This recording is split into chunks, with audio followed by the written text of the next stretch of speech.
Hello friend, नमस्कार। मैं हूं आपकी संजू यादव। आप सबके बीच में बहुत प्यारा सा सोहर लेके आई हूं। और ननद भाभी का कंपटीशन झगड़ा है। तो जब भाभी को कोई भी बालक होता है तो ननद का सीना चौड़ा हो जाता है। तो मिले या ना मिले न्यौछावर, लेकिन शान उतना ही रहता है। तो आइए हम आप लोग गीते के माध्यम से सुना रहे हैं। तो चलिए सुनिए, वीडियो को फुल वॉच करिए। हे मोरी बहिनी माचिया ही बाई, ठैना ना दिया हो तमाना, मैं विचार हो तमाना, मैं विचार हो। मोरी भौजी जब तोहर जाना, मैं होरी लवा हो काऊ, नेवा छावर देवी हो काऊ, नेवा छावर देवी हो। मोरी बहिनी ये तनी हो बचनिया, रनिया सुना ले हो सुनाहू, नहीं पाई हो सुनाहू, नहीं पाई हो। मोरी बहिनी अरपी हो तड़पी, बोलिया बोल हो करे जा, बिचमा सालई हो करे जा, बिचमा सालई हो। मोरी ननदी चढ़ने के देवई, हाथी घोड़ावा हो दुहान, के भैंसिया हो दुहान, के भैंसिया न हो।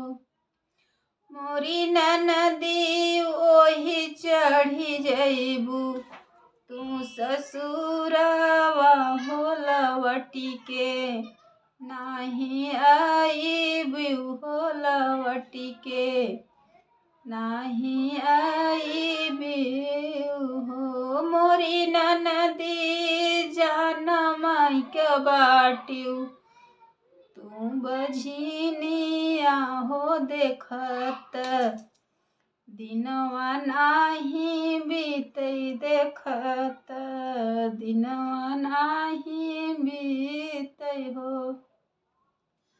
हे मोरी रनिया एतनी हो बचनिया, ननदी सुना ले हो त आज, बई गजब रोवै रोव, त चुनरिया भिजई हो रोव, तई चुनरिया भिजई हो।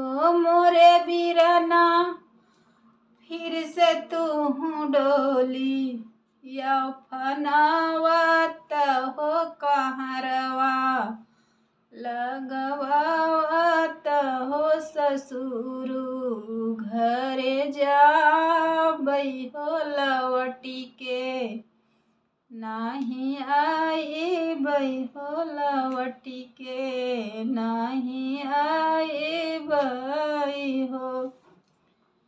हे मोरी बहिनी एतनी हो बचनिया, बिरना सुनाले हो सुनाहू, नाही पावाले हो सुनाहू, नाही पावाले न हो।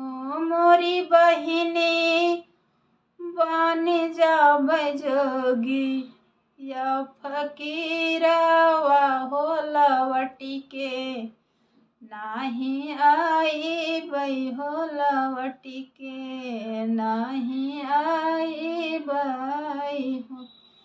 मोरी बहिनी काहे बोलिया बोलिने, धन नहीं हरावा हो बिरना, वाक सान घटी गबीराना, वाक सान घटी गो, मोरी रनिया लाइले हैं पियरी सरंगिया हो बना के सीधा रही हो लवटी के, नाही आवई हो लवटी के, नाही आवई हो। तो कैसा लगा तो आप लोग जरूर कमेंट में बताइए और हमारा सपोर्ट कीजिए। और आप सबके इसी तरह से इसी के माध्यम से अगला वीडियो में बताऊंगी, बहुत प्यारे प्यारे से गीत लेके आऊँगी। और दोस्तों कई दिन से हमारा वीडियो नहीं आ रहा था, हमारा गला नहीं चल रहा है, तो चलिए हम आप सबके लिए बहुत प्यारे प्यारे से गीत शेयर करेंगे और आप लोग ज़रूर कमेंट करिए।